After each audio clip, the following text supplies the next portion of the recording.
Donald Trump has won. He's won the 2020 elections by 311 electoral votes to 227 for Biden. No, you didn't hear wrong. It's correct. He won if you count the legal votes, count all the legal votes. Of course, the Democrats say count all votes, just like they would say immigration, let everybody who comes in legally or illegally be part of the United States. So if you were to count the ballots, even with the illegal ones in there, the highest number of votes Joe Biden could get is 306. That's top end. Now we're going to go from there. Currently, as of November 11th, 2020, the decision desk has given 279 electoral votes to Biden and 232 to Trump. Now, as much as I disagree with these numbers, I have to at least give decision desk the credit for including Alaska in the win column for Donald Trump. More than I could say AP has done. Associated Press has yet to give Trump that win. It's extraordinary. I guess they're just figuring it'll just make more people think that Biden's that much farther ahead. But Trump won by a landslide in Alaska, and it's just disingenuous to say anything else. Well, let's move on to some of the other numbers here. Alaska, of course, is well over half counted, and we got to sort between what's technically possible and what's likely. It's technically possible for Alaska to have Trump lose if 80% of the people who are yet to be counted all of a sudden switched magically, and it's very unlikely, but I mean, it's technically possible. It'd be about as likely as the liberal media becoming conservative overnight. Okay. Let's talk about the close numbers. There's 6 states that are incredibly close, like averaging about a half a point apart. This is including the fraudulent ballots. 4 states have an average of 0.5% differential. And let me go over these states. This would be between Trump and Biden. One of them, of course, would be Arizona. The second one, Georgia. The third one would be Pennsylvania. And, of course, Wisconsin. Now, the 2 states average, there's 2 other states that average a 1.5 differential between Biden and Trump. And that would be Michigan and Nevada. But both of those have significant voter fraud. So let's toss them into the same hopper here with the 6 states being borderline and ready to be recounted. Now, let's analyze the numbers. If you were to take all 6 states with a spread of about 1.5%, between Trump and Biden and get a recount. And if Trump were rightfully counted and if he were to prevail, we're looking at 311 electoral votes. Okay, that's top end for Trump.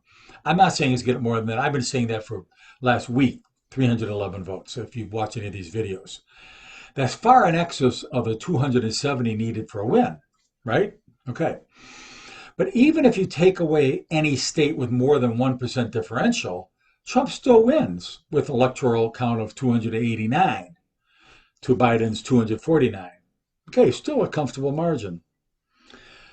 Why aren't we seeing this in the media? Why aren't we seeing this when we turn on our television sets? I don't know. I feel like a lone ranger here. I'm sure there's some other people saying this on the internet, but not much on mainstream TV. Let's go to state-by-state breakdowns. 4 states averaging a 0.5% spread would be Arizona. They have 11 electoral votes in play with more than 99% counted and in already. So that's a mere spread of what? 12,000 votes out of 3,330,571. That's razor thin.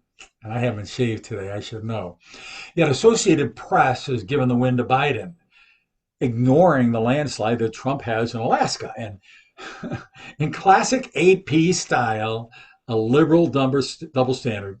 If it weren't for double standards, AP would have no standards at all, I think. Well, in this 0.39% spread, that's about 1/3 of 1%, Arizona should qualify for recount by court order. Now, they don't have an automatic recount, but by court order, they do allow it. Georgia, with 16 electoral votes at stake and more than 99% of the vote in, including the fraudulent votes, still shows Trump only down by about 1/3 of 1%, or 0.28. Actually, a quarter of a percent, I would say. That means out of 5 million votes cast there, what's the spread? Let's see. Okay, that'd be 14,000 votes spread. That's really razor thin. Now, Georgia statutes grant an automatic recount if a race is within a half a point, one half of 1%, and you get a recount in Georgia. Clearly, Georgia qualifies and is solidly pro-Trump. It's Trump country, so we expect a substantial win in the recount while the media and the liberals weep and gnash their teeth. Again, how dare Fox News or the Decision Desk originally or AP call Georgia for Biden? I don't get it. Oh, what is that? Oh, just in. Georgia just announced they're granting a full hand recount. How about that? Let's give Georgia a hand. We expected that, but it just came in. Now, Pennsylvania has 20 electoral votes, and it is a hot mess. Let me tell you, probably the worst of all the 50 states. In Pennsylvania, shouldn't even laugh, 600,000 of the votes were counted, barring any barring any election observers from the premises. You've probably seen the videos on TV where they had cardboard over the windows and so forth. And yet, with all that scheming and hiding and everything else, there's only a 0.71% vote spread. So even with stolen votes. Now, in Pennsylvania, recounts are not automatic, but they are granted when requested by a sufficient, whatever that means, sufficient number of registered voters.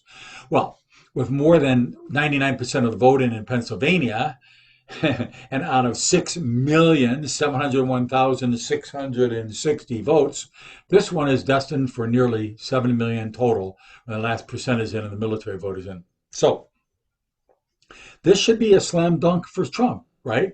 Let's remember this later in my commentary here. Pennsylvania should be a slam dunk for Trump.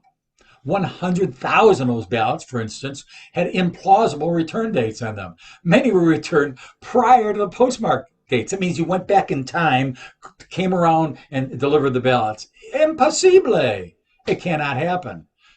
Plus, the courts can rule to discard 600,000, well, at least 600,000 votes in the Democrat Philadelphia area and Allegheny County. Why? Well, 600,000 votes were counted without allowing election observers.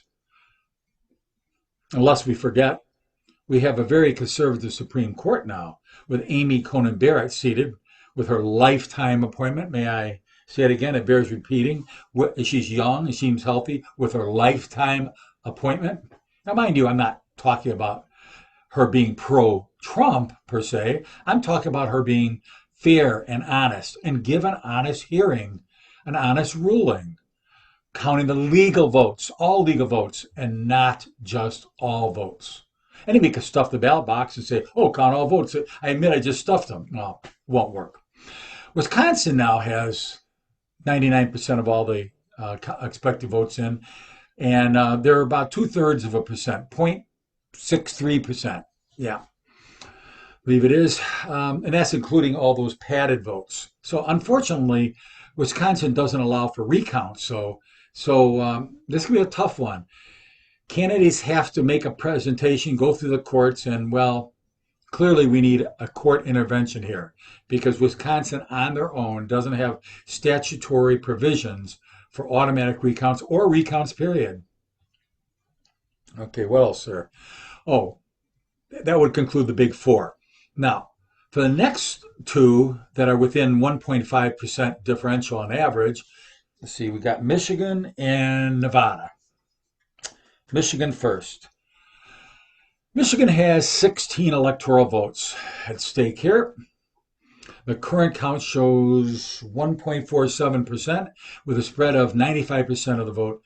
That, of course, is including massive voter fraud.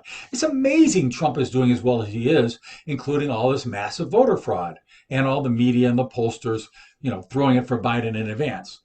Now, there have been 131 signed affidavits of voter fraud by the Trump team, dispelling the media mantra of baseless claims, conspiracy theories.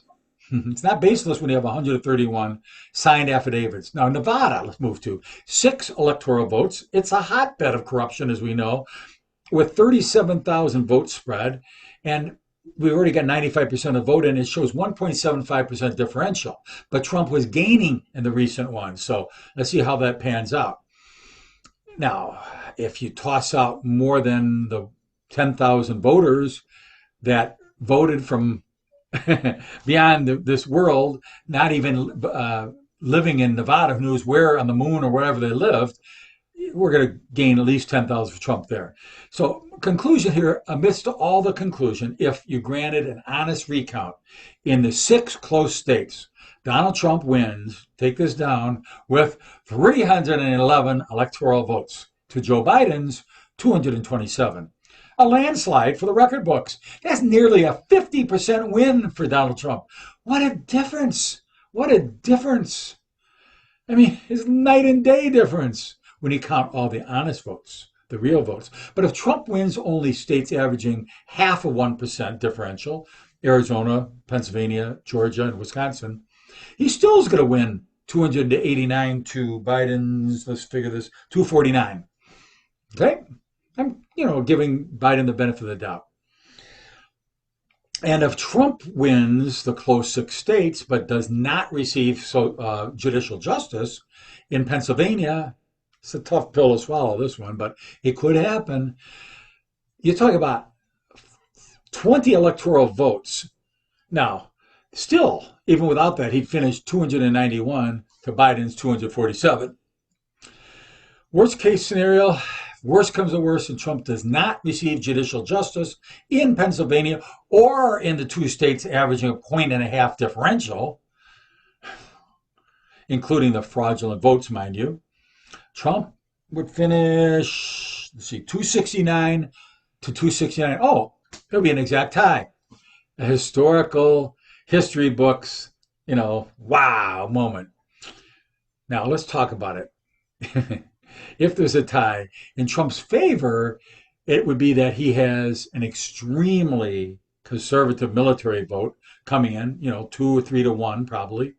And then the final stop, of course, would be the United States Supreme Court. That, need I remind anybody, conservative or liberal, that there's somebody named Amy Coney Barrett who we could count on to rule righteously. Not rule for Trump, to rule righteously, to rule that we're to count every legal vote. Period. That's my recap. I believe it's accurate, so let me try to figure out how to turn this thing off and give an update later. Sherry McLaughlin reporting for 20 Days to Save the USA.